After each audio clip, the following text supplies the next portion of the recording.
So, guys, welcome to our financial management class. Hopefully, this will be our last lesson. So, hopefully, for the working capital management. So, working capital management. Hopefully, this will be the last lesson. So, let us start. Let us continue now from management of cash now to the management of debtors. So, from management of cash to management of debtors. So, management of debtors. Management of debtors. So, management of debtors.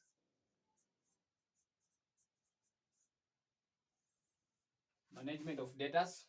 Now, debtors arises because of credit sales. So, debtors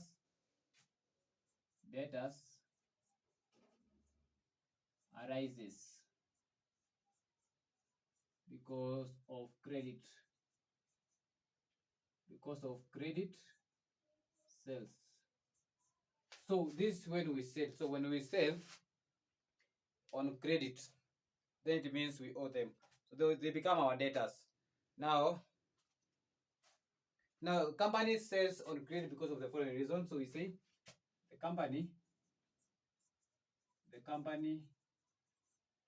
usually sells on credit because of the following reason. Because of the following reasons.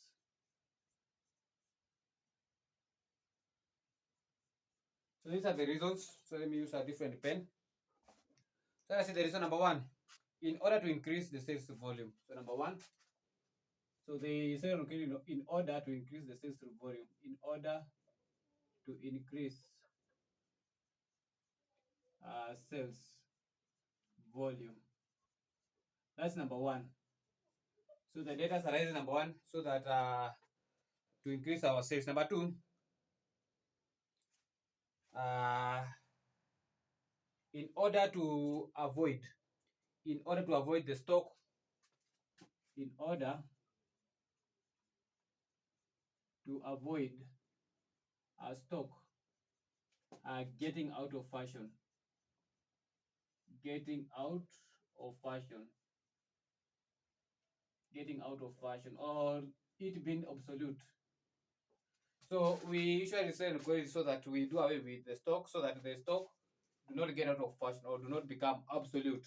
Do not become obsolete. Number three, in order to maintain new and existing customers.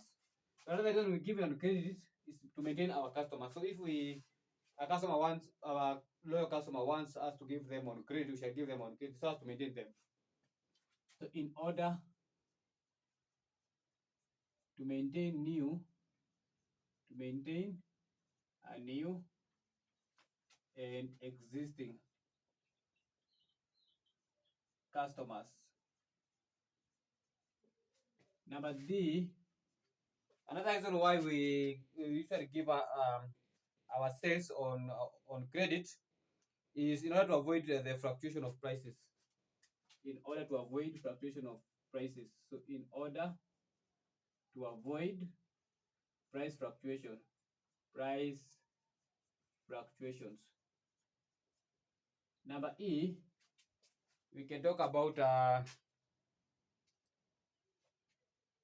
in order to enable the customers, in order to enable the customers to take advantage of the discount, to take advantage of discounts. So in order to encourage the customers to take advantages of the discount. So let me say from my book, wanasemaje? So from my book here, inasema debtors normally arises because of the credit sales. That one is okay. And then elements, or okay, before we go to the elements, we can talk about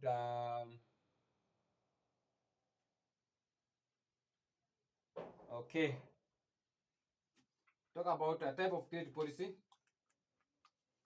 type of credit policy, type.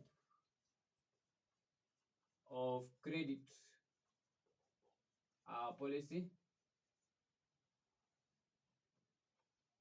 So we have two of them. We have two of them. Number one,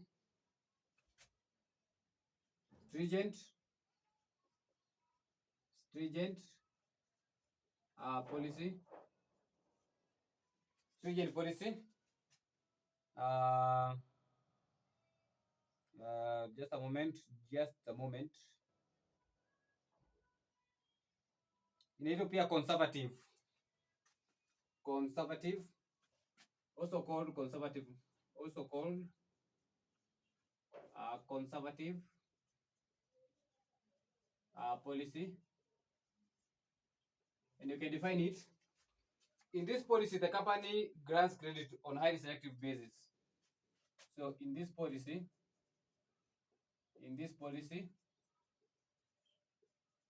the company grant credit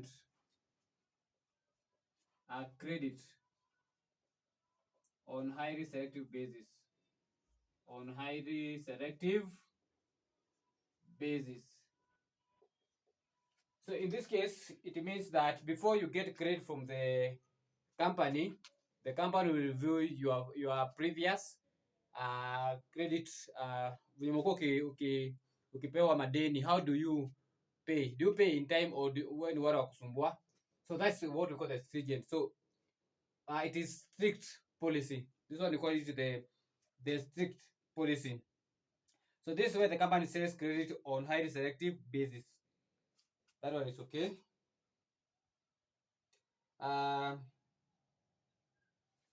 The objective of this policy is to minimize bad debt. The objective of this policy is to reduce bad debt. So when you give on a highly selective basis, kumaanisha when unawapea they will pay you back. So ni ngumu sana wakose kulipa. So in that case, the objective of this policy is to reduce the bad debt. Another objective, so tunaweza zisema, so we can put them in. So tunasema number one, to reduce bad debt. Number two, to reduce, we can talk about to reduce discount cost.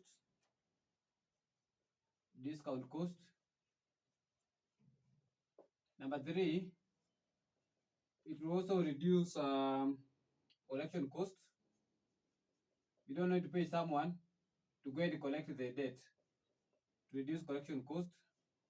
Number four, it will reduce debt administration cost.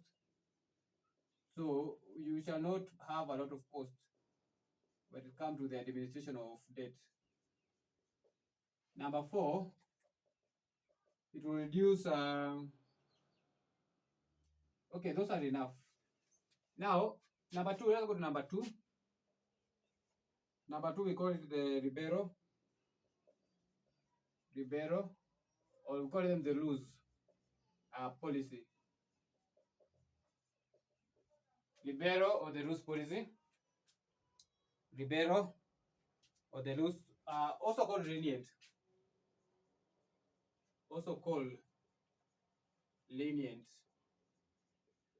Policy. It is the opposite of stringent. So in this policy, the company grant credit without being selective. So we can say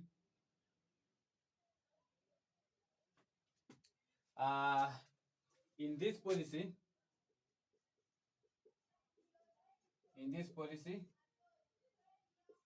the company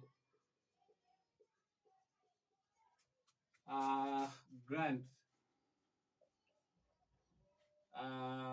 credits on Ribeiro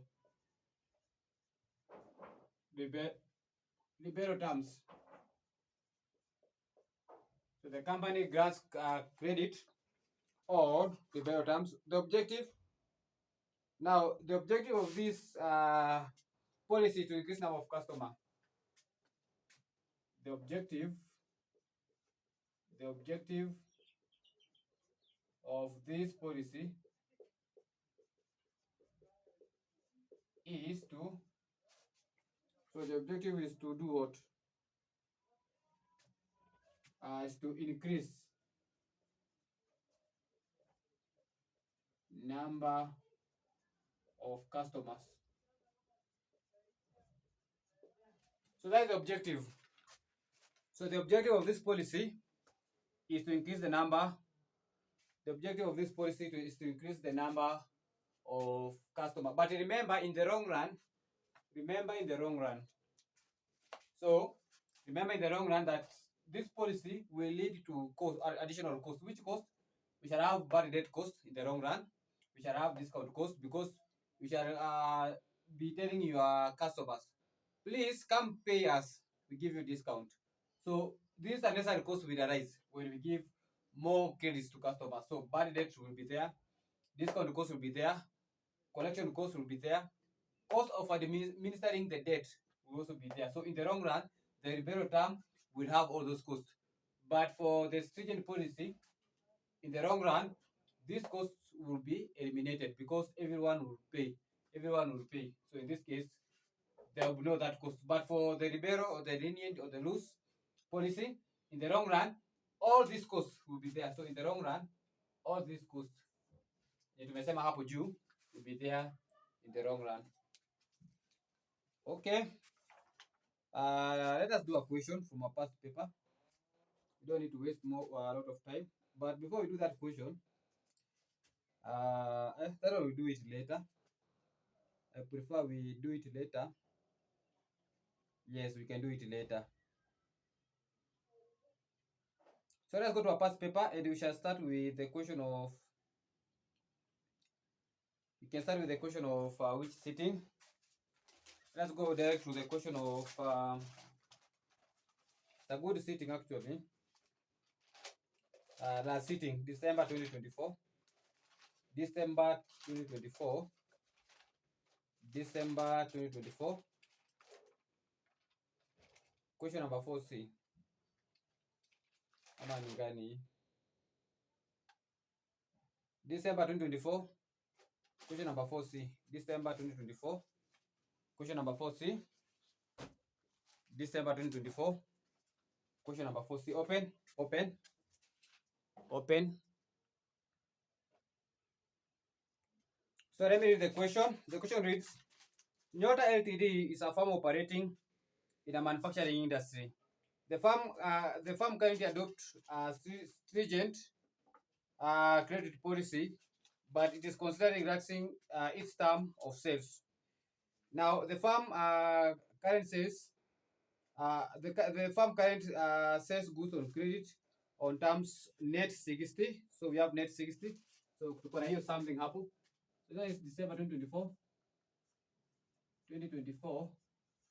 Question number 4C. So tuko na something there inasema net 60, that is the current. So nitakuwa nikifanya hapa ni current. Na niseme hapa ni proposed working. So current wanatuambia ni net 60. Net 60. Net 60. However, the management is considering to review it to 310. So itoke hapa ikue 3/10 net 75. So itatoka from 0 to 3. And then the current average correction period is 45. So correction period ni 45. Correction period is 45.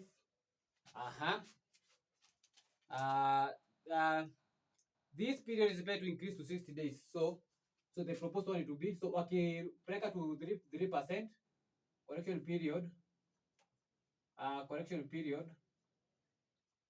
itakuwa ni 60. So inatoka from 45 to 60. So the current term is 60. Sorry. So the current average collection period is 45. Sorry, 45. This period is estimated to increase to 60 days after the change of the term. So wakichange inaenda to 16. All credit customers will take advantage of the discount. That one is okay. The current level of sales is 15 million. So sales, current sales ni 15 million. I let us see the proposed sales if they change. So wanatuambia but it's better to increase by 25%. So it increased at 25%. So this one is 1.25% times 15 million. So what will be our sales? So 1.25 times hii inakuwa ni 18,750. 18,750,000. Haya, tumemaliza hivyo. Tuendelee. And then variable cost is 40%. Variable cost is usually 40% of the sales, and 80% of the sales are on credit. 80% of the sales are on credit. So variable cost, so unaandika tu variable cost ni 80%, ni 40%. And then the credit sales. So for the current, ni 80% times 15 million. Now mwingine ni 80% times 18,750,000. So this will be the credit sales. Credit sales. Credit sales. So this one is for the current. The other one is for proposed. Current and proposed. So let us say the credit sales. So 0.8 times 15 million, which is 12 million.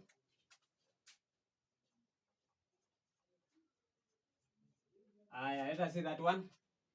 0.8 times 18,750,000. 0.2, so hii inakuwa ni 15 million. That one becomes 15 million. So 18,750. Now, once we have that one, we need to do some working. So we need to do some workings, another workings which we need. Number one, the working number one we can see is discount. So we have a discount. Now initially discount was 0. So tunasema discount. Discount. Now initially discount is 0%. How do I know? Unaangalia net namba iko nyuma. So ukiangalia figure, there is no figure here. So kama kuna figure kumaanisha discount was 0. So 0% times the credit sales, which is inaenda na credit sales, which is 12,000, 12 million. So kumbuka atakuwa percentage of the credit sales. Discount is 0. On the other side, what will be the value of discount? Now discount hii hapa. Can you say it 3%? So discount is 3%. So unaangalia hapa. So ukiangalia hapa nyuma hii ilikuwa na kitu. So kumaanisha there was no discount. But huko we have 3. So inakuwa ni 3% of 15. This one of the credit sales 15 million. Hii inakuwa ngapi? So inakuwa ni 0.03 times 15 million. See, which is for 50,000. For 50,000. For 50,000. The next thing you need to calculate in this case ni opportunity cost peke yake, hakuna kitu kingine. Opportunity cost. Nothing else. So hilo kama umeweza swali. Hakuna kitu kingine unafaa calculate hapa nikiangalia from the information provided. The only thing that you need is opportunity cost. And this is how you get the opportunity cost formula. So opportunity cost is equals to opportunity cost itakuwa ni average correction period, average correction period times credit sales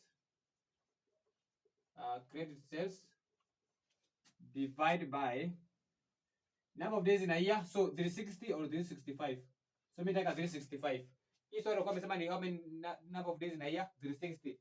So let me use 360 divided by number of days in a year. Then you what you get, you multiply with the cost of capital. Cost of capital. That's how you do it. So that's the formula for opportunity cost. That is the formula for the opportunity cost. So the average collection. So let us see the average collection period. So tunakuja nasema, so let's start with the current one. So for the current one, opportunity cost for the current one itakuwa, collection period is 45 times credit sales ndio hii hapa 12 million divide by 360 times cost of capital. Now cost of capital from the question is 18%. So times 18%. Haya, tutafanya huyo. What about proposed? So opportunity cost for the proposed itakuwa ni number of days ni 60 times 15 million over 360 times 18%. So let us compute and see. So 45 times 12 million divided by 360 times 0.18. So me napata to 70,000. So me I get to 70,000 to 70,000. Alafu hiyo mwingine ni 60 times 15 million times 0.18. This one is for 50 million. Not for 50 million, for 50,000. That one is for 50,000. Then we have a collection cost pale chini. So we have bad debt actually. So we have kumbe tuko na bad debt. Siko nimeona we have bad debt. So bad debt. So let's go to the bad debt. The bad debt of the company is 5% of the credit sales. So bad debt is 5%. The bad debt is 5% of the credit sales. And are expected to increase by 10% from the current level of 300. Oh, and debt collection expense. So we have two expenses. One is the bad debt, 5% of the credit sales. 5% of the credit sales. Our credit sales ni hapa 12 million. 12 million. 12 million. So inakuwa ni 0.05 times 12, which is 600,000. Pia huku ni 5%, so kumaanisha that is still the rate of 15 million. 15 million, that's our credit sales. So times 15 million, 750,000. You have another cost which is called the debt collection cost. Debt collection cost. Current wanatuambia ni 300,000. The current cost pale. So the current cost is 300,000, but wamesema itakuwa na increase by 10%, so 1.1%. So the proposed itakuwa ni 1.1%, but increase na 10% of 300,000. So itakuwa ngapi? So 330,000. So I think we have exhausted all the costs. So we are supposed to advise the company whether to change the policy. Now let us see what will be our advice. So we come up with the schedule. The relaxation schedule. So we call it the relaxation schedule. Relaxation schedule. So huyu jamaa tunamuita nani? Anaitwa Nyota Ltd. Nyota Ltd. Relaxation policy. Iko na period. Do you have a period? No, haina period, so inaishia hapo. So tunasema hivyo. So tunasema current. Then tunakuja proposed. Then total.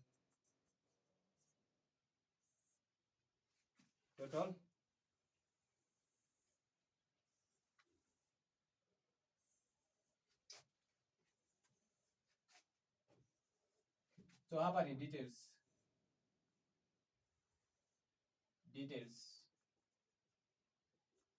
So tunaanza na sales. So our sales ndio hii hapa. Total sales 15 million current. Aya, proposed sales ndio hiyo 18,750,000. So no total but difference.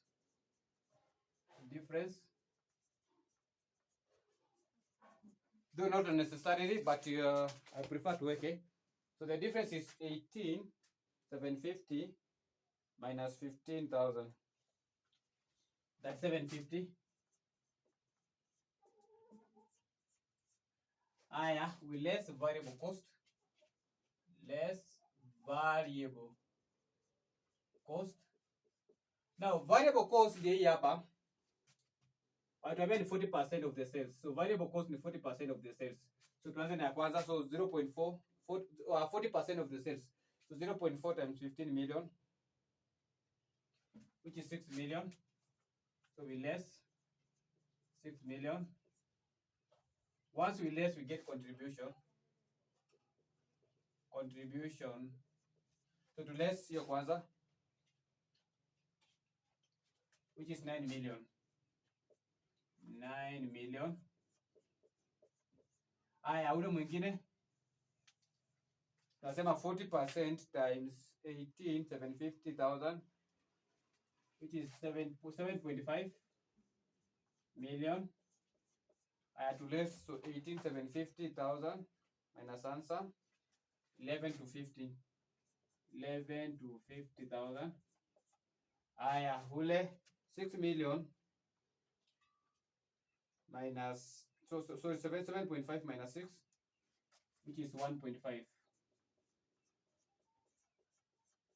So that is 750 minus 1500, which is 2250. Ama uchukue huyu minus huyu. 11 to 50 minus 9,000. Minus 9,000. I think it will give us the same answer. So 2250. So tukimaliza hiyo, we less other cost. Less other cost.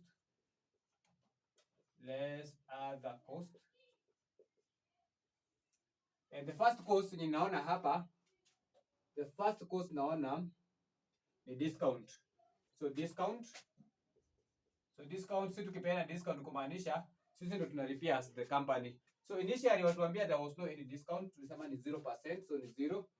The new discount is for 50. For 50,000. So it's an increase. So when we have an increase, so when from 0 to 450, ni kumaanisha that's a cost tumejiongezea. So the difference is 450 of the cost increased. Tumemaliza na discount. We go to opportunity cost. Now opportunity cost ni 270.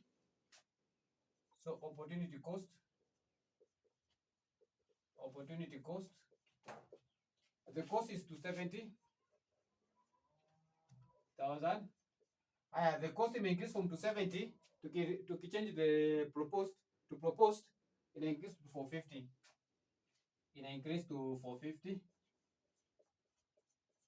So what is the increase? That increase is our change, which is also our cost.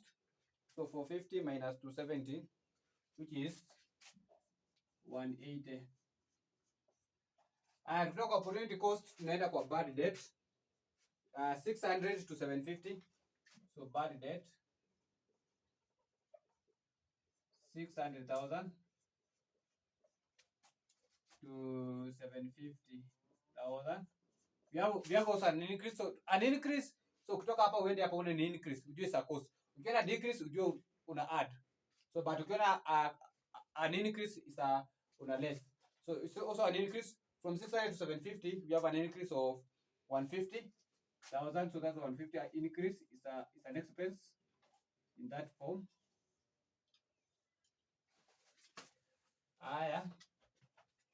Debt collection cost, we have debt collection cost 300,000. It may increase to 330. So the increase is 30,000. So the increase is 30,000. We can get now earnings before tax.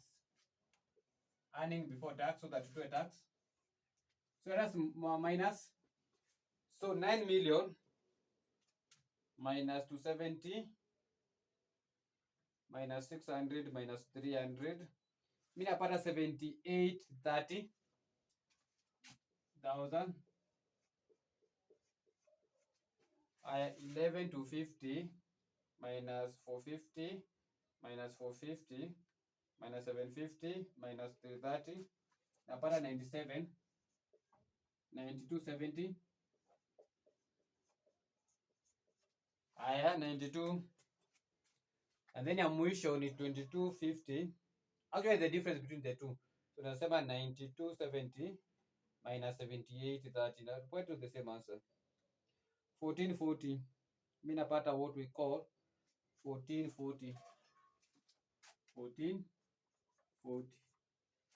Haya, less tax, which is 30% from the question. If I'm not wrong, yes, I'm talking 30%. So 0.3 times 78,30,000. So naona ni 24, 23,49,000. Then profit after tax. Profit after tax.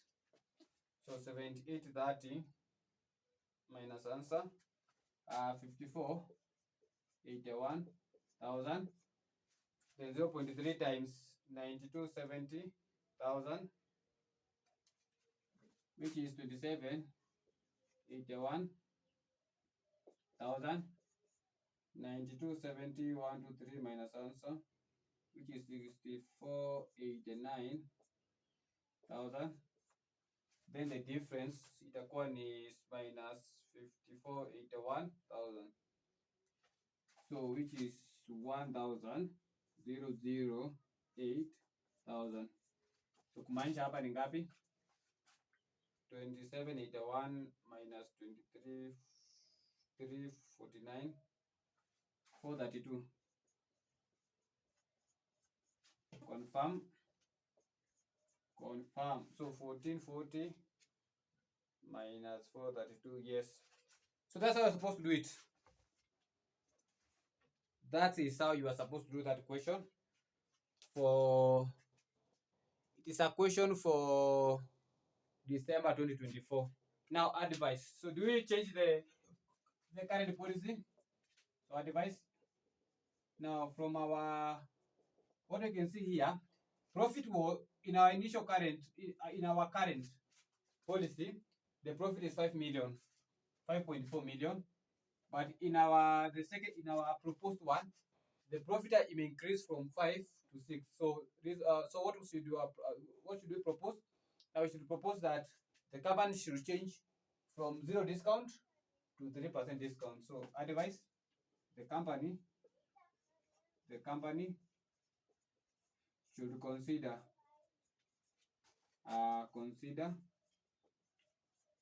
changing the policy, changing the policy from current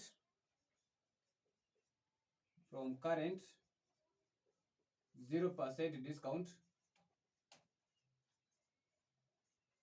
to 3% discount. So that's question number 1. As that one was for the last sitting. That one was for the last sitting. So we can go to the next sitting. The next sitting is the sitting of August 2024, question number 5A. August 2024, question number 5A. August 2024, question number 5A. Question number 5. Number 5A. Question number 5A. Question number 5A. Question number 5A. I think that this one tumefanya December 2024. It is well explained. For December 2024, it is well explained. So let's go to August 2024. August 2024. August 2024. Question number 5A. August 2024. Question number 5A. So let us move to that question. So August 2024. August 2024, question number 5C. So August 2024, question number 5C. So remember, in this question of mine, I will do it on this side. So Bamboo Limited. So mitafanya side D. Niseme Bamboo Limited relaxation policy. Policy. So we have the details.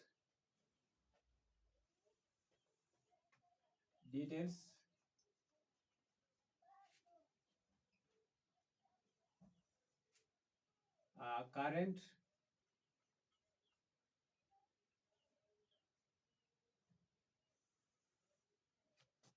and then proposed,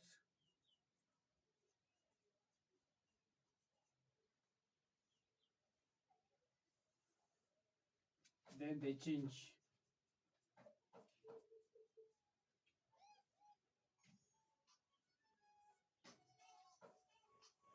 Hiyo iko sawa. So ikiwa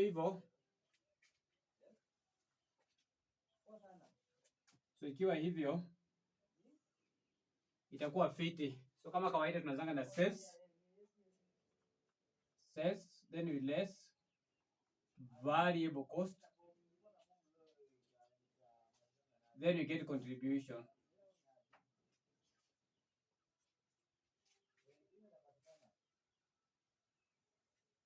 Then you can less other cost.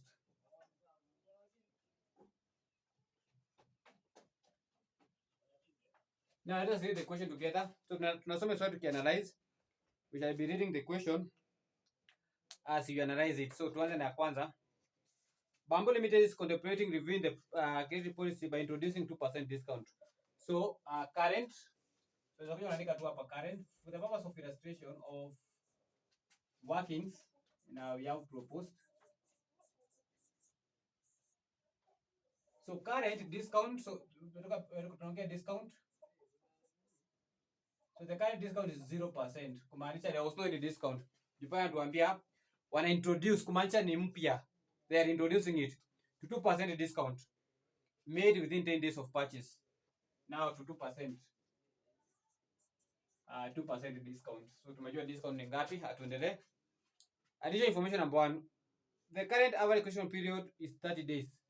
So average collection period is 30 days. The company makes an annual credit sales of 100,000 units per. Each unit is 10 bob. So sales. So the current ni 120,000 times 10, which is 1.2. 1.2. Thank you, iko sawa. Tuendelee. The variable cost is 6% and an average cost of 80%. Hii inamaanisha variable cost is 6%, hiyo haina shida. So variable cost ni 120 times 6, which inakuwa ngapi? 720,000. But on average, the total cost on average is 8. Kumaanisha the remaining 2 ni fixed cost. So kumbuka the remaining 2 is fixed cost. Just remember that one is fixed cost to 40,000. So to 40,000. So tumefanya hiyo, tuko sawa. Wajongele babu na new aya. If the cash discount is initiated, 70% of the sales will be on discount and sale will increase by 10%. So sales increase na 10%. Ndio unasema hapa sales increase na 10%, so itakuwa ni 1.1 times 120,000. Hii inatupatia ngapi? Let me multiply that one. So 1.1 times 120,000. Tupatia 132,000. Oh, sorry, it's supposed to be 1.1 times 1.2. 1320.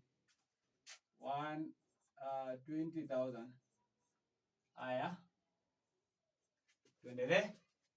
Tukiendelea wanatuambia wajatuambia mambo na variable cost, but kuna wale wametuambia hapo mambo na discount.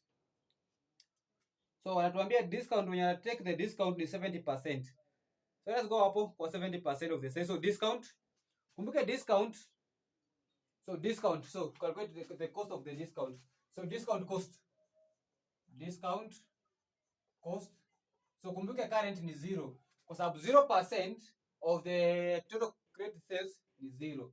But kwa new itakuwa ni ile 2% times total sales ni ile pale 20,000. But wametuambia only 70%. Only 70% will take the discount. So only 70%. So times 70%. Itakuwa ni 0.02 times 0.7 times 20,000. 18,480. 18,480. Tumemalizana hiyo. This statement. So statement number 5. Average collection period will drop by 15 days. So ilikuwa 30, it dropped to 15. So hiyo ametuambia. So it reduce up to 15%, 15 days. Then bad debt, bad debt expense currently at 2% of the sales will fall to 1%. So bad debt, we need to do a working. Bad debt currently 2% of the sales, 1.2. Then ngapi? So 0.02 times 1.2, 24,000. Wamesema it reduced to 1% of the total sales, 1320. So total sales ya huu ni 1320,000. So kumaanisha itakuwa ngapi? So 0.01 times 1320,000. 13,200. 13,200. I think that one is okay. 13,200. Now, information number 7.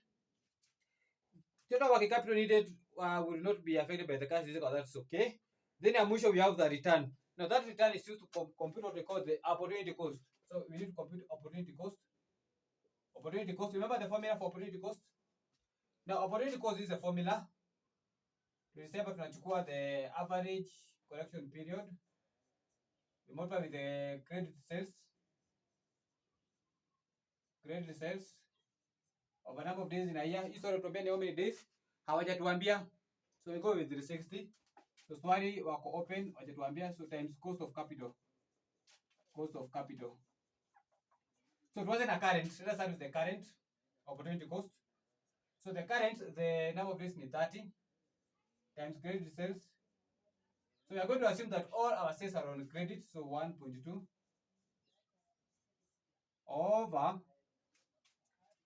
over 360 times cost of capital kwa swali ni ngapi? Information number 8. 12%. So itakuwa ni 30 times 1200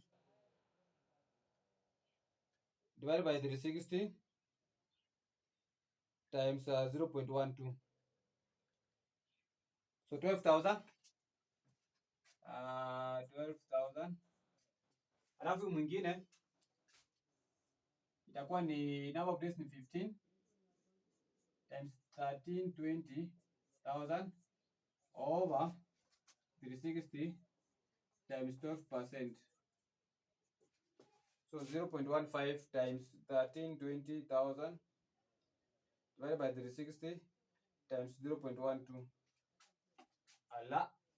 15 times 1320,000 divided by 360 times 0.12. 6,600. 6,600. So tumeshafanya kila kitu. So we let us transfer the items. So tuanze na the first one. Sales. Sales ni 1.2. It may increase up to 1320. Difference. So 1320 minus 1200 is 120,000. Variable cost ya kari tunajua ni ngapi? Ndio hii 720. 720,000. So kumaanisha contribution ni 1200 minus 720, which is for 80,000. Now we need to get this contribution here. But remember, so we need to get this variable cost. In this case, now ukiangalia hapa hatuna. So how do we get it? Now we know that variable cost go hand in hand with the sales. So goes hand in hand with the sales. Now we know that tukisema hivi, tukisema that variable cost is the percentage of sales. In that case, ni kumaanisha if our variable cost is 720, ni kumaanisha x over 100, let's assume our percentage is x times sales will give us 1. So ukichukua x of 100 times 120 itatupatia 720. Wacha ni x side nyingine ndio uelewe. Itatupatia 720. So what is that this percentage? We want to know this percentage. So ni kumaanisha our x is equals to 1000, itakuwa is equals to 720 divided by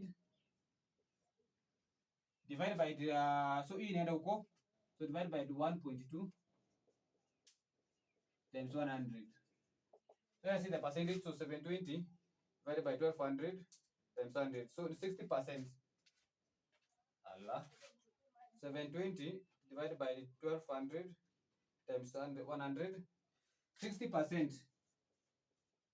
So kumaanisha the variable cost is 60%. This means the variable cost 60%. So let's find it. So 60% of 1200, confirm kama 720. So 0.6. Let us confirm 0.6 hapa times 12 million, 1.2 million. Alipata 720, correct. So same here. 60% of 1320. Alipata 792,000. 792,000. So 1320 minus answer 528,000. The cost may increase, so hapa tuna less because the cost has increased from 720 to 792. So we are supposed to less 72,000. So 120 minus 72, which is 48,000. So kuchukua minus huyu 528 minus 480 nitupatia 48. That one is correct. Tukifika hapo, we less now fixed cost. Less fixed cost. Now fixed cost tuliona ni ngapi? Ni 240. So fixed cost is the same. Fixed cost will not change. So kama fixed cost in sign 240, even if we change the policy, the fixed cost will also remain 240. Haita change. So we are supposed to less 240,000. 240,000. The increase is 0. The increase is 0. Tukitoka kwa fixed cost, so tumefanya sales, tumefanya variable cost, tumefanya fixed cost, tunaenda kwa discount. Discount, so we are supposed to less discount. Discount cost, so discount ilikuwa 0. Ika increase to 18 for 80. So it increase to less. So it increase na for 18 for 80. So imetoka from 0 ika increase. So we are supposed to less it. Bad debt. Bad debt. So bad debt in the current policy tunalipa ngapi? 24,000 as an increase, as an expense. But in the new policy tunalipa 13 to 1. Now be very keen. Tulikuwa nalipa 24. Now imepungua. If we take this proposed policy, the cost may reduce from 24 million to 13. Kumaanisha that's not a cost, it's a saving. Tumesave. So if we change the policy, kumaanisha tuta reduce our cost from 24 to 13. That reduction is an income or is a saving. It's a saving. So in this case hapa we add it back. But kama it increase, so let's say from 24 to 25, that's an increase. That increase okay unaweka kama expense. But because it's a reduction, it's an income, so a savings. So 24,000 minus 13,200. So you put it, so 10, so you add it 10,800. So una add. So umezana habari debt. Let's see opportunity cost. Opportunity cost. Opportunity cost ilikuwa 12,000. 12,000. You can reduce up to 600. So the reduction is also a saving. So the reduction is also a saving. 12,000 minus 6,000. Minus 66, not 6,000, 66. So that's also a saving. So to add back. So we're very keen. Do you have any other cost? There is no any other cost. Let us now get earnings before tax. So earnings before tax. Earnings before tax. So tunasema 480 minus 240 minus 24 minus 12. 204,000. Me hapa 204,000. I don't know if you're getting that one. 528 minus 240 minus 18.48 minus 13.2 minus 6.6.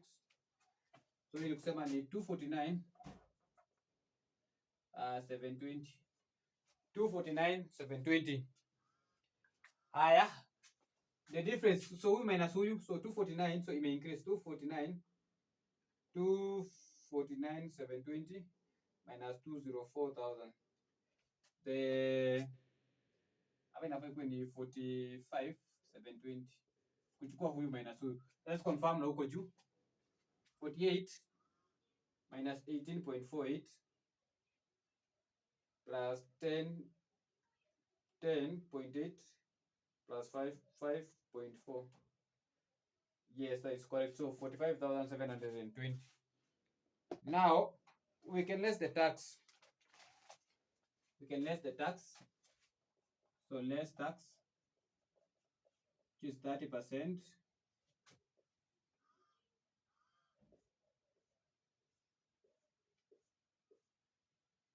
So that you can get the final figure, profit after tax. Profit after tax. So in earning before tax. So earnings before tax and profit after tax. Let us compute that one together.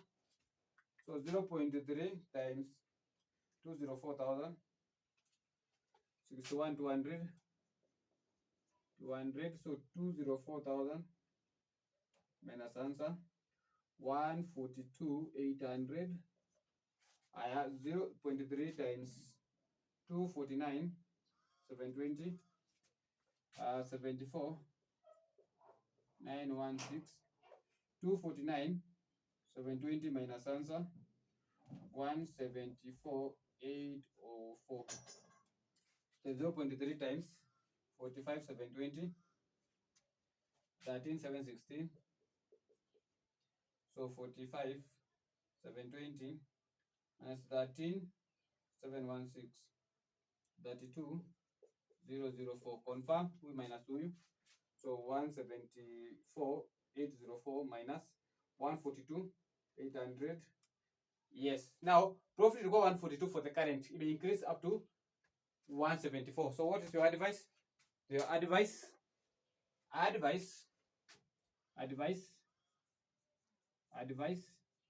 accept the change of discount. So kumbe hapa mingi ni discount from 0% to iko ngapi? To 2%. So reason why? Because the profit increases. Because the profit after tax increases from 142,800 to 174,804. That's the reason. That's the reason. I think we can do another extra one question, which will be the last question. or those two questions. Let me give you assignment. Let me just give you assignment. Assignment.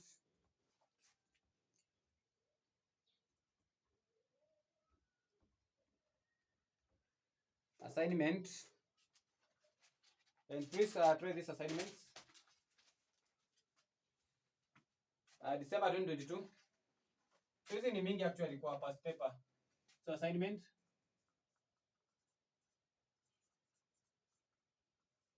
December 2022. Question number 4C. Hiyo nimefanya. Sasa nilifanya chini. We have April 2024. 2C.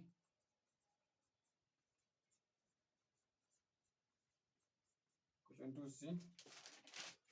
Let me look for others from our first paper.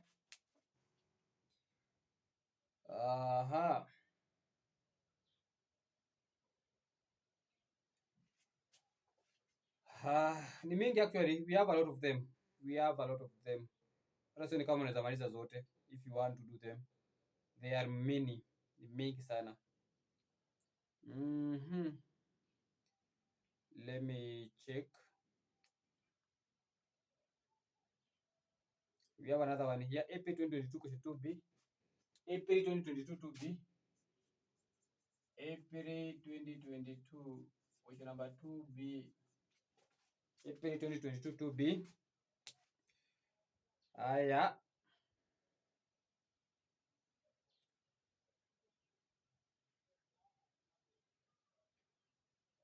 September 2021 4C. September 2021. Question 4C. September 2021. Question 4C. That one is fine.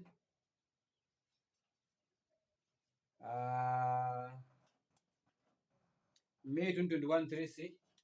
So make sure you try this all this. May 2021.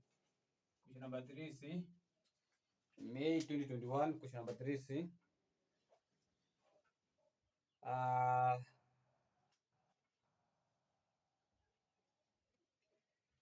Tunasonga.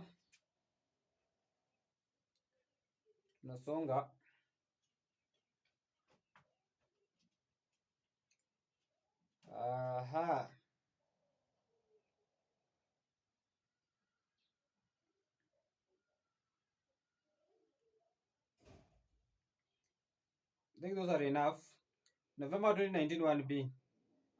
November 2019 1B. November 2019.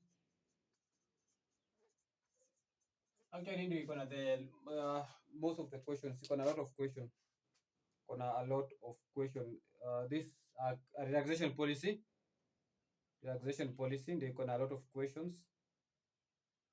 May 2019 2C. May 2019 2C. May 2019 question number 2C. Question number 2C. 2C. Then tunaweza malizia ya mwisho.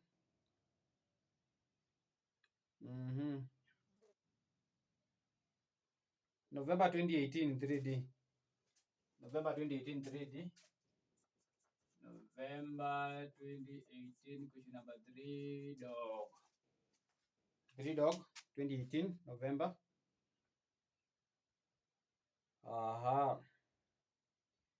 So on the rest, so check on the rest. Please check on the rest.